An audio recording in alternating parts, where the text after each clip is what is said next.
बिस्मिल्लाहिर्रहमानिर्रहीम और अस्सलामुअलैकुम। 22 जून पाकिस्तान में पीर की सुबह आसिम मुनीर्स डिफेक्टो फॉर्म 47 मिलिट्री राज डे 205।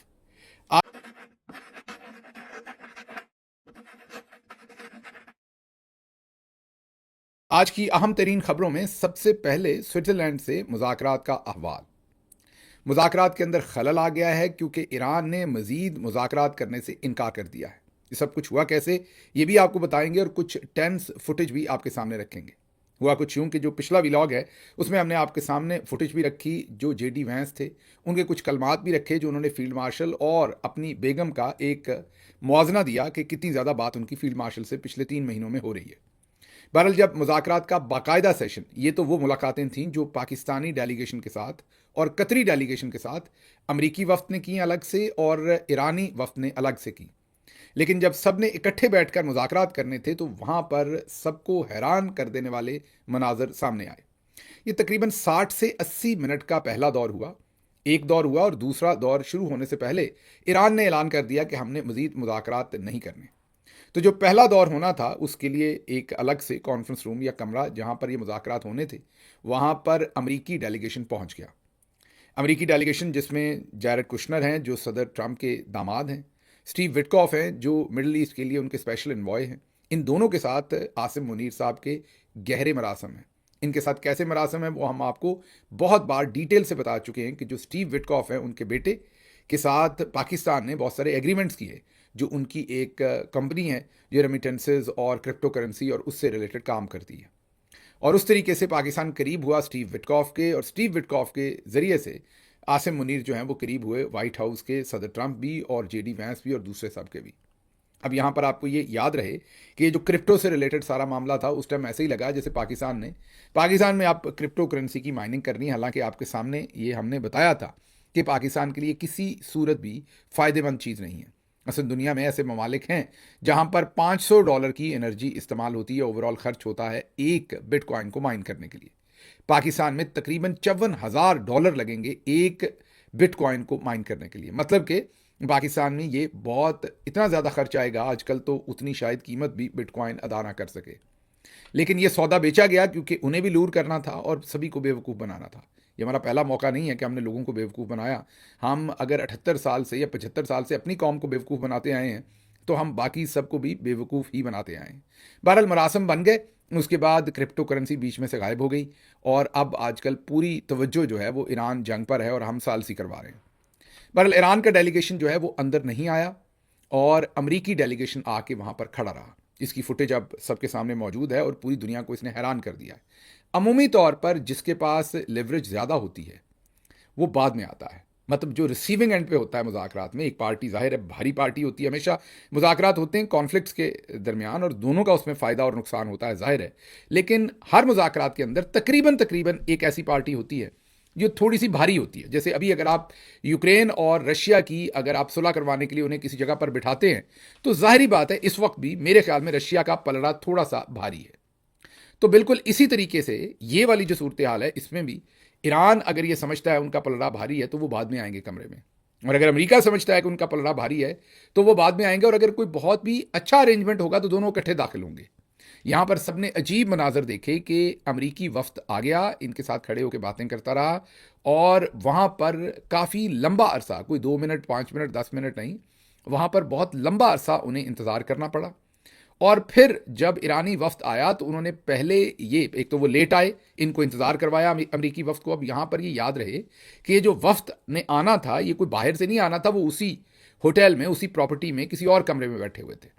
तो ऐसा नहीं कि वो कहीं ट्रैफिक में फंस गए, जानबूझ के लेट हुए। ये ईरान ने तमाम के तमाम ऑप्टिक्स मैनेज किए। वो पूरी दुनिया को ये पैगाम देना चाहते थे कि हम रिसीविंग एंड पे नहीं हैं, अमेरिका रिसीविंग एंड पे है। मतलब कि इस सुलह को करने में ज़्यादा इंटरेस्ट अमेरिका का है, हमारे पास खोने को कुछ नहीं है, हम तो पूरी दुनिया की जो इकॉनमी का ट्रेड राउट है उसको चोक किए हुए बैठे हैं। बहरहाल ईरान ने अपनी मर्जी के मुताबिक काफ़ी देर के बाद वो उस कमरे में आए। जो गालिबाफ हैं वो नहीं आए, सिर्फ अराकची आए और उन्होंने आकर ये बताया कि हमें प्रेस कमरे में नहीं चाहिए।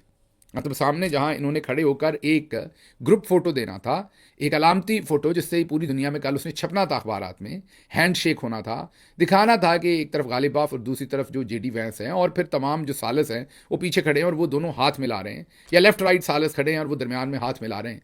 तो ये पूरी दुनिया के अंदर हेडलाइन बननी थी और वो तस्वीर हर जगह शाया होनी थी। जो इराकची हैं, ईरान के वजीर खारजा, उन्होंने कहा कि हमें प्रेस कमरे में नहीं चाहिए।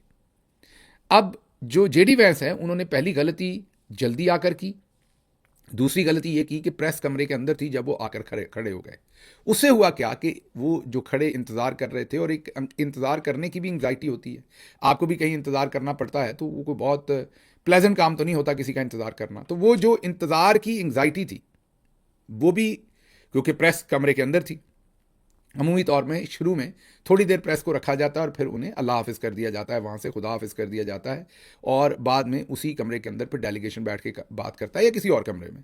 अब प्रेस वहाँ मौजूद थी और वो आकर खड़े हो गए, और इस सारे टाइम में प्रेस उनकी तमाम बॉडी लैंग्वेज को और तमाम चीज़ों को वीडियो टेप करता रहा।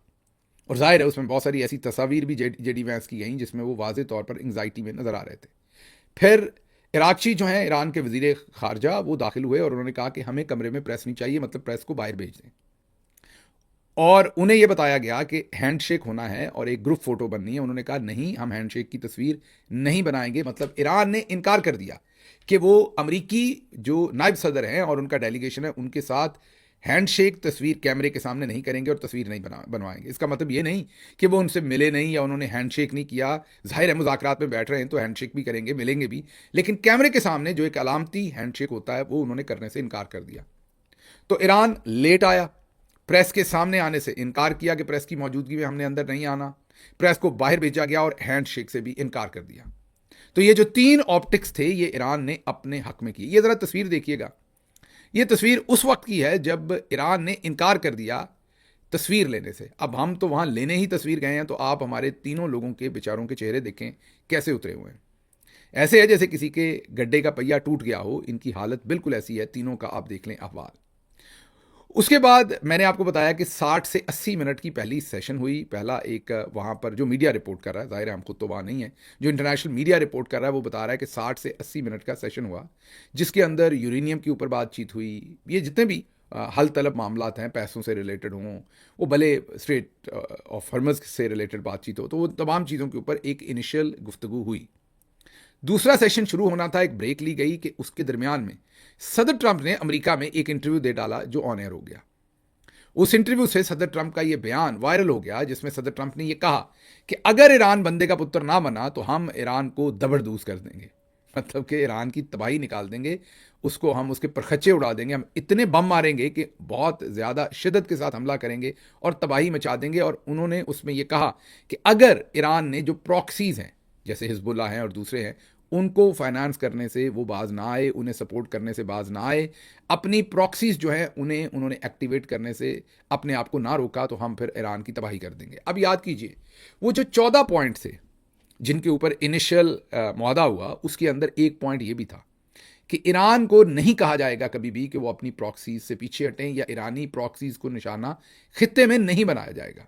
ये उसका एक अहम नुक्ता था। तो ईरान पहले ही वो अपने लिए एक किस्म की रेड लाइन लगा चुका है कि हमने इससे पीछे नहीं जाना। जैसे ही उनका ये बयान मीडिया की नज़र हुआ, ईरान का जो डेलीगेशन था उन्होंने कहा कि हमने अब मज़ीद इसमें बैठ के आपके साथ नेगोशिएशन नहीं करनी। अब ये सब के लिए, मतलब हमारे वाले जो गए थे उन बेचारों की तो माँ ही मर गई ना। माँ मर गई का मतलब मैं एक मुहावरतन कह रहा हूँ कि उनको तो जैसे कहते हैं ना, सांप सूंघ गया। उनको समझ ना आए कि हम जाए कहाँ, हमने तो ये सारी तस्वीरों के लिए मामला बनाया था, तो अब ये किस तरफ चल निकला है। बहरहाल आखिरी खबरें आने तक वैसे तो मीडिया डिफरेंट किस्म के क्लेम कर रहा है। कोई कहता है कि जेडी वैंस वहाँ से रवाना हो गए स्विट्ज़रलैंड से, कोई कहता है कि उनसे पहले ईरान वहाँ से रवाना हो गया, लेकिन मेरे ख्याल में रवाना कोई नहीं हुआ। उसी प्रॉपर्टी पे होंगे या उसी प्रॉपर्टी के आगे पीछे लोग होंगे, मतलब उसी होटल में या उससे आगे पीछे, वहीं स्विट्ज़रलैंड में ही। लेकिन ईरान ने इस बात से इनकार कर दिया कि जब तक सदर ट्रंप इस तरह के बयान देने से बंद नहीं करते और अपने ये अल्फाज वापस नहीं लेते जो उन्होंने आज अदा किए हैं, हम मज़ीद इस नेगोशिएशन में नहीं बैठेंगे। तो एक तौत्तल आप कहें, खलल कह लें, मुज़ाकरात के अंदर आ गया और वजह बनी सदर ट्रंप के बयानात। अच्छा, वैसे सभी हैरान हैं कि एक तरफ सदर ट्रंप जो है वो मुज़ाकरात करवा रहे हैं, जेडी वैंस को भेजा गया है, फिर आपको ये भी बताया कि जेडी वैंस कमरे में बेचारे पहले ही पहुंच गए, प्रेस भी मौजूद थी, तस्वीर भी लेना चाहते थे। तो ऑप्टिक्स में भी ईरान जो है वो टफ गाय वाला अपना एक स्टांस दिखाने की कोशिश कर रहा है। तो फिर ये जब सदर ट्रंप ये बयानात देते हैं तो उससे उन्हें एक्सपेक्ट तो करना चाहिए कि ईरान रिटेलिएट करेगा, और वही हुआ, ईरान ने इस पर रिटेलिएट किया। अब आने वाले दिनों में क्या होता है, ये मुज़ाकरात हो पाते हैं, नहीं हो पाते, बात आगे चलती है, नहीं चलती, ये पता चल जाएगा। मेरा तो ख्याल है कि बात चलेगी। लेकिन जैसे ही ये मुज़ाकरात ऑफ हुए, जो पूरी दुनिया के अंदर क्रूड की प्राइसेस हैं, तेल की कीमतें हैं, वो कम से कम $3 ऊपर चली गई। और $3 कह लीजिए, या तकरीबन कोई $2.5 और 3% के करीब वो तेल की कीमतें जो हैं वो ऊपर चली गई फौरी तौर पर। लेकिन ये इतनी बड़ी फ्लक्चुएशन नहीं है कि इनसे रेट पूरी दुनिया के अंदर बदलें। किसी ने सवाल पूछा था कि एक बैरल में कितने लीटर होते हैं, तो ये 160 लीटर के करीब एक बैरल में होते हैं। स्पेसिफिकली ये 159 पॉइंट समथिंग, मतलब 106, आप राउंड फिगर लगा लें कि तकरीबन 160 लीटर जो तेल होता है वो एक बैरल में होता है। और गैलन जो अमेरिका के अंदर बिकता है उसके अंदर तकरीबन 3.75 या 3.78 लीटर्स होते हैं। 4.25 लीटर का तकरीबन एक गैलन होता है।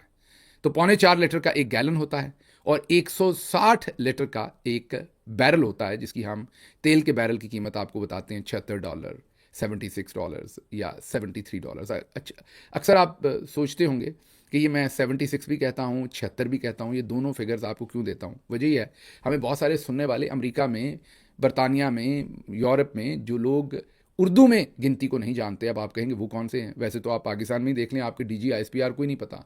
अगर मैं 59 कहूँगा तो उन्हें नहीं पता होगा कि 59 क्या है, क्योंकि वो 58 को 58 कहते हैं।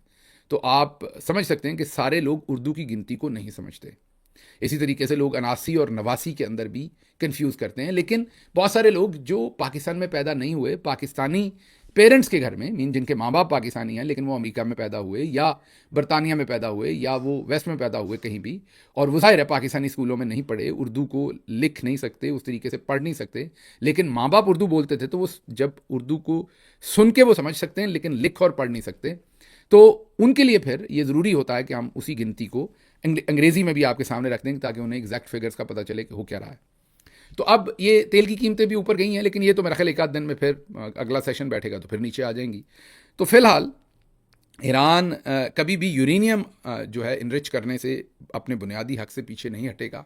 ये ईरानी जो सदर हैं मसूद साहब, उनका बयान है। वो कहते हैं कि हम एटम बम नहीं बनाएंगे, लेकिन जो हमारे पीसफुल यूजेज हैं, मैंने एक दिन पहले भी बताया था कि इवन कैंसर जैसी मर्ज का इलाज भी न्यूक्लियर टेक्नोलॉजी से होता है। यही सारा न्यूक्लियर का जो काम जो आगे जाके बम बनाने के काम आ सकता है, वो इनिशियल स्टेजेस में इन चीज़ों के काम भी आता है। इसलिए उन्होंने कहा कि हम हेल्थ केयर के लिए और बाकी सिविल इस्तेमाल के लिए न्यूक्लियर को इस्तेमाल करते रहेंगे, यूरेनियम को इनरिच करते रहेंगे, उससे हमें कोई नहीं रोक सकता। फिर दूसरी तरफ इस्राएली फ़ौज जो बिल्कुल कमिटेड है कि हमने इस डील को तोड़ नहीं चढ़ने देना, बार बार वो हिजबुल्लाह के ठिकानों पर लेबनान में हमला कर रहे हैं। उन्होंने कहा है कि लेबनान में सिक्योरिटी जोन में हमारी फ़ौज रहेगी और जब हमारा दिल करेगा, हमें मुमकिन खतरा महसूस होगा तो हम उन पर हमला कर देंगे। तो जो सदर ट्रंप उनसे डिमांड कर रहे हैं, जो जेडी वैंस उनसे डिमांड कर रहे हैं, वो इसराइल करने को तैयार फिलहाल नहीं है। हो जाएगा इवेंचुअली कि नहीं? हो जाएगा, क्योंकि अमेरिका किसी सूरत ये जंग नहीं करना चाहता, उनके मफाद में नहीं है। डिटेल से बता चुका हूँ, उनका CPI इंडेक्स, उनके महंगाई, तमाम चीज़ें आपको डिटेल में बता चुका हूँ कि ना यूरोप अफोर्ड करता है, ना अमेरिका अफोर्ड करता है। पूरी दुनिया की इकोनॉमी को चोक कर देते हैं ईरान वाले जब वो आबनाए हरमुज़ को बंद कर देते हैं। इस वक्त भले मुज़ाकरात के अंदर खलल आया है, आबनाए हरमुज़ जो है वो बिल्कुल खुला हुआ है और वहाँ पर तेल की सप्लाई जो है वो रवां दवां है, और वहाँ पर अभी तक कहा जा रहा है कि मिलियंस ऑफ बैरल जो हैं वो वहाँ से गुजर चुके हैं जब से इस मुआहदे पर दस्तखत हुए हैं। आगे बढ़ते हैं, अगली खबर आपके सामने रखते हैं कौमी असम्बली से। कौमी असम्बली में जो अपोजिशन लीडरान हैं वो जब तकरीर करते हैं तो उनकी तकरीर को टेलीविज़न पर नशर नहीं किया जाता। ये भी वैसे क्या मज़ा है। अच्छा, अब आपके लिए नॉर्मल सी बात होगी कि यार तकरीर जो है उसको नशर ना किया जाए, लेकिन कई दोस्त ऐसे होते हैं, मैं किसी की बदतारीफ़ ही नहीं कर रहा, लेकिन उन्हें इतनी आदत होती है स्क्रीन पर आने की, इतनी कशिश होती है कि उनका जिस्म टूटता है अगर वो ना आए। मसलन हमारे दोस्त अली मोहम्मद ख़ान, क्योंकि अली मोहम्मद ख़ान धीमे हैं, बड़े महज़ब आदमी हैं, पोलाइट हैं, आपको पता है, बड़े सुलह जो हैं। तो हमारी गवर्नमेंट में तो आपको पता है जनरल बाजवा ने और उस वक्त की मिलिट्री इस्टेब्लिशमेंट ने हमारे ऊपर अनलीश किया हुआ था पूरे का पूरा मीडिया। याद कीजिए, इमरान खान के ज़माने में पूरे का पूरा मीडिया जो है वो सारा वक्त हुकूमत के ऊपर तनकीद करता था। आसमा शराजी साहब इतवार बाजार पहुंची होती थी तो हमारे लोगों को क्या करते थे कि टेलीविजन पर बिठाते थे। एंकर जो है वो भी इस्टेब्लिशमेंट ने उसे चाबी दे रखी होती थी, वो भी हमारे खिलाफ बोलता था। नून लीग को भी बिठा देते थे, पीपल्स पार्टी को बिठा देते थे, वो दोनों हमारे मुखालिफ होते थे। तो एंकर, नून लीग, पीपल्स पार्टी और कई दफ़ा एक आध तजिया निगार भी टाउट किस्म का बिठा देते थे। तो जो पीटीआई का शख्स होता था वो अकेला होता था वर्सेस 4। अब उसे होता क्या था, नुकसान क्या होता था? टेलीविजन का जो प्रोग्राम होता था वो अमूमी तौर पर 1 घंटे का, मतलब 8 से 9, उसके अंदर तकरीबन तकरीबन उस 1 घंटे के अंदर, किसी चैनल में ज़्यादा किसी में कम, लेकिन तकरीबन उसमें 1 घंटे के अंदर जो है वो 24 मिनट के इश्तिहारात चलते थे और 36 मिनट का बात करने का मौका मिलता था। कई बड़े चैनल्स में वो इश्तिहारात 24 की बजाय 28 मिनट भी चलते थे और 32 मिनट बात करने का मौका मिलता था। अब वो जो 32 मिनट होते हैं उसमें जो 2 4 5 मिनट तो शुरू में एंकर ले जाता है अपना बयानियाँ देने में, उसके बाद सवालात पूछने में, दरमियान में टोकने रोकने में भी 2 4 मिनट। तो जो पीछे 25 मिनट या 24 मिनट रह जाते हैं वो 4 लोग बैठे तो उन चारों में डिवाइड होगा तो खुद ही सोच लीजिए कि एक तरफ का बयानिया कितना आएगा और बीच में एंकर का भी शामिल कर लें। तो अगर 36 मिनट का टाइम है तो उसमें महज हुकूमत को या पाकिस्तान तहरीक इंसाफ को 5 6 मिनट मिलेंगे बोलने के लिए। बाकी जो सारे का सारा 30 32 मिनट का दौरानिया होगा वो एंकर जो आपके मुखालिफ है और जो 3 4 उसने गेस्ट बैठाए हुए हैं वो भी आपके मुखालिफ। तो ये कारनामा किया जाता था इमरान खान साहब के साथ। तो फिर हमारे जो बहुत ही धीमे लोग होते थे, अच्छा फिर एक और बात जहन में रखिएगा कि अब तो सोशल मीडिया आ गया, वो मोनोपली टूट गई, लेकिन जब हमारी गवर्नमेंट आई थी तो ये भी मोनोपली, या उससे पहले और भी ज़्यादा ये मोनोपली थी कि जो बड़े बड़े चैनल हैं उनके, जैसे ARY के 2 3 मेन प्रोग्राम थे, एक 7 से 8, एक 8 से 9, एक 10 से 11, इस तरीके से 11 से 12। तो अगर आप एंकर को टफ टाइम देते थे, मतलब कि एंकर भी क्योंकि मिलके खेलता था दूसरी तरफ, तो अगर आप उसको टफ टाइम देते थे, एक्सपोज करते थे, तो वो आगे से आपको टेलीविजन पर नहीं बुलाता था। या इवन अगर आप अपोजिशन को भी टफ टाइम देते थे तो जो एंकर को एस्टेब्लिशमेंट ने एजेंडा दे रखा था कि पीटीआई को दबा कर डंडा फेरना है, वो ख़राब हो जाता था।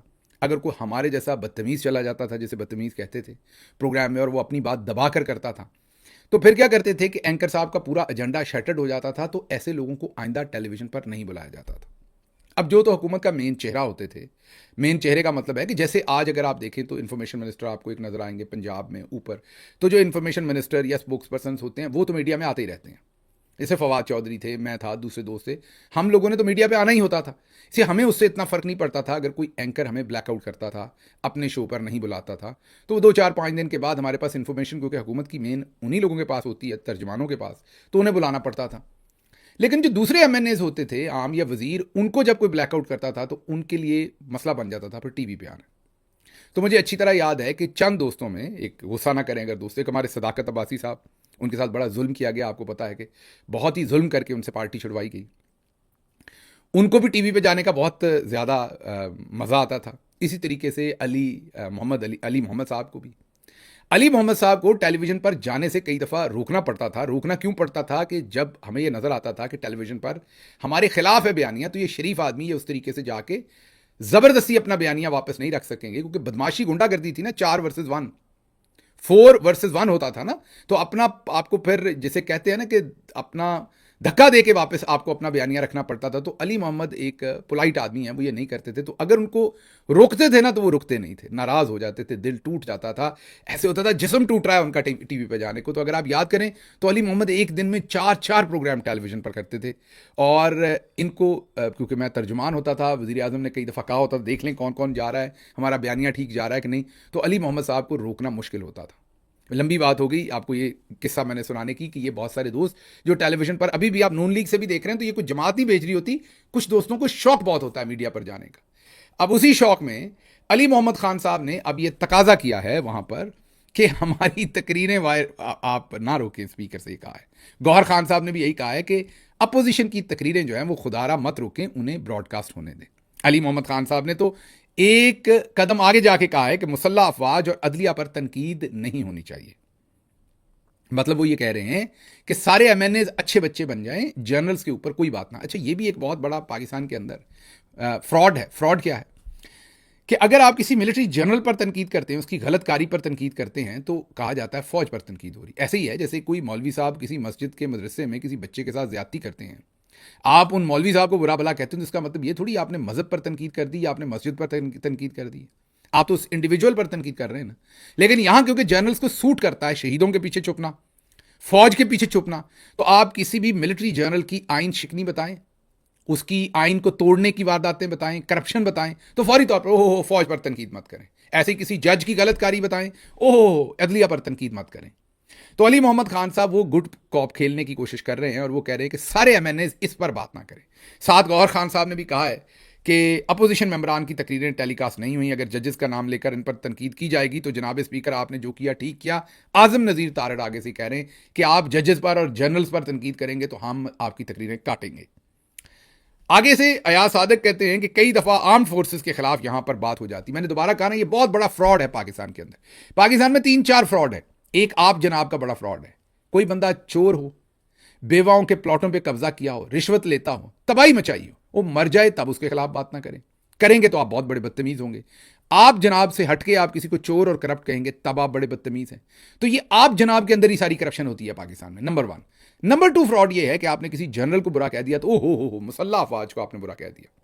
तो वो कहते हैं कि कई दफा आर्म्ड फोर्सेस के खिलाफ यहां बात हो जाती है, मैं इसकी इजाजत नहीं दे सकता। ये कौन कह रहा है? ये अयाज सादिक साहब कह रहे हैं। कौन कह रहा है?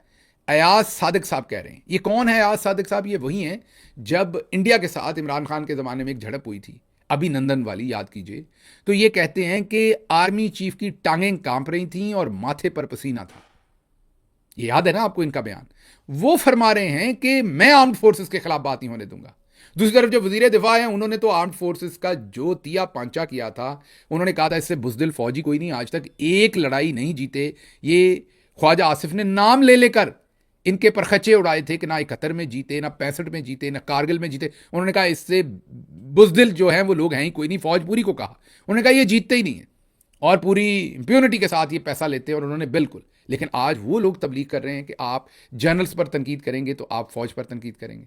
साथ अली मोहम्मद खान साहब और गौहर खान साहब भी ये कहते हैं कि अच्छा आप तकरीरें चलाएं, हम अच्छे बच्चे बनेंगे, उन पर बात नहीं करेंगे। तो ये वो असल में, हालांकि कर दें आपकी तकरीर जो है, आप पास मोबाइल फ़ोन रखें और अपनी तकरीर रिकॉर्ड कर लें।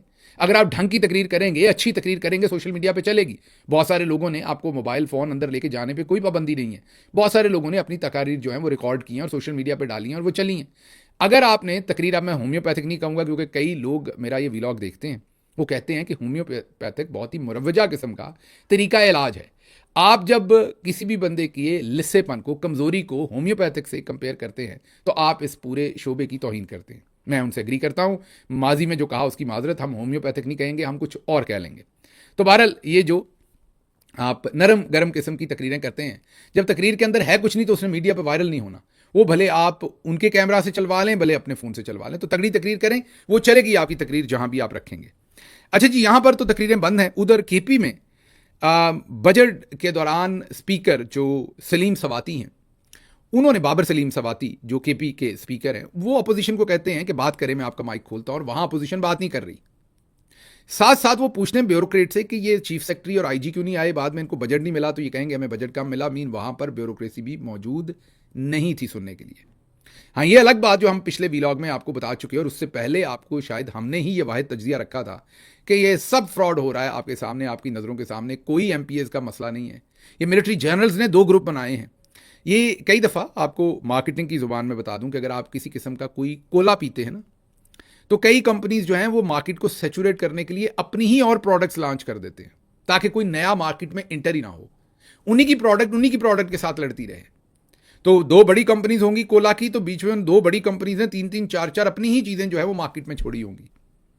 अगर आप बड़ी 2 कोला कंपनीज को देख लें, पेप्सी कोला को, कोको कोला को, तो आप देखेंगे कि 3-3, 4-4, 5-5 फ्लेवर्स जो हैं वो उन्होंने इंट्रोड्यूस करवा रखे हैं मार्केट में, ताकि मार्केट सैचुरेट रहे, कोई और जो सॉफ्ट ड्रिंक्स की मार्केट है उसके अंदर इंटर ना हो सके। बिल्कुल ऐसे ही पाकिस्तानी मिलिट्री जनरल्स करते हैं कि जब किसी बात के ऊपर अवाम के अंदर तिश्नगी होती है तो वो जमात इस्लामी को उतार देते हैं मुजाहरा करने को, क्योंकि वो तो कंट्रोल्ड होते हैं ना उनके। अगर जमात इस्लामी नहीं उतरेगी तो कोई और ग्रुप ना उतर जाए जो अवाम के जज्बात की तर्जुमानी कर दे और वो जर्नल्स के कंट्रोल में ना हो। तो वो जो मुहावरा है ना कि अपना मारेगा छाँव के नीचे फेंकेगा, वो कहते हैं कि चलो जी हाफिज साहब, हाफिज नईमुर रहमान साहब, आप निकल पड़े। हाफिज साहब फिर एक फरमाइशी किस्म का एक मुजाहरा करते हैं और जितनी उनको इजाज़त दी जाती है उतना मुजाहरा करके वो वापस आ जाते हैं। तो इसी तरह से जो पाकिस्तान तहरीक इंसाफ के अंदर भी उनके हाथ के एमपीएस थे, उन्होंने उन्हें कहा कि आप लोग नारा लगा दें कि हम इस बजट को सपोर्ट नहीं करेंगे। मैंने उसी दिन आपको बताया था कि सपोर्ट भी होगी, बजट भी पास होगा, सरप्लस भी होगा, जर्नल्स को 175 अरब रुपए भी मिलेंगे। इसका हल एक ही है कि बजट पूरे साल का पास ना किया जाए, 1 से 2 महीने का पास किया जाए। अभी 28 तारीख को पता लग जाएगा और यह भी पता चल जाएगा कि इस चीज के खिलाफ कौन कौन बोलता है। आप देखेंगे कि बहुत लोग यहां पर 2 नंबरी करेंगे, वो सरप्लस पे बात करेंगे, दूसरी चीजों पे बात करेंगे, इस पे आवाज नहीं उठाएंगे कि बजट पास ना करें पूरा। ये बारीक वारदात डाली जाएगी। और ये जहन में रखिए कि सलमान अकरम राजा जो मुल्क के बहुत ही मुतबर वकील हैं, वो ये कह चुके हैं कि बजट हम 3 महीने का पास करेंगे और आइन के आर्टिकल 125 के मुताबिक बजट 3 महीने का पास हो सकता है या उससे कम मुद्दत का पास हो सकता है। अब आपको जो तो बजट के खिलाफ नजर आएगा वो वाकई चाहता होगा कि इमरान खान को हॉस्पिटल शिफ्ट किया जाए, और जो चुप करके कहे कि चले बजट पास कर लें, अजाफी सरप्लस ना करें, 175 अरब ना दें, वो फिर अंदर से कहीं ना कहीं से यही चाहते हैं कि इमरान खान अंदर ही रहे। तो आने वाले दिनों में आपको खुल के केपीके की असेंबली के अंदर नजर आ जाएगा कि कौन क्या कर रहा है। हम आपको अपना तजिया दे चुके हैं। मैं अभी भी पूरे कॉन्फिडेंस से ये कह रहा हूं कि ये बजट भी पास करेंगे और फिलहाल पैकेजिंग में रखेंगे अंदर छुपा के 175 अरब भी और सरप्लस भी, और बाद में ये पैसा भी उनको देंगे, बल्कि ये पैसा उनको दे चुके हुए, मतलब उनसे ये कमिट कर चुके हुए हैं। आगे चलते हैं। अगली खबर जो है वो इस वक्त पाकिस्तान में सालाना 80 अरब रुपए की सिगरेट इस्तेमाल किए जाते हैं। 80 अरब सिगरेट, 80 अरब रुपए के नहीं, 80 बिलियन सिगरेट्स पाकिस्तान में इस्तेमाल होते हैं, जिनमें से 43.5 बिलियन, मतलब तकरीबन 54%, आधे से ज्यादा जो सिगरेट है वो टैक्स नेट का हिस्सा ही नहीं है। याद होगा कल खबर आई थी कि असद कैसर साहब और जो गौहर खान साहब हैं, उन्होंने शहबाज शरीफ से इन सिगरेट्स के बारे में, टबैको के बारे में रिलीफ देने के लिए रिक्वेस्ट की थी। तो इससे आप समझिए कि ये 300 अरब रुपए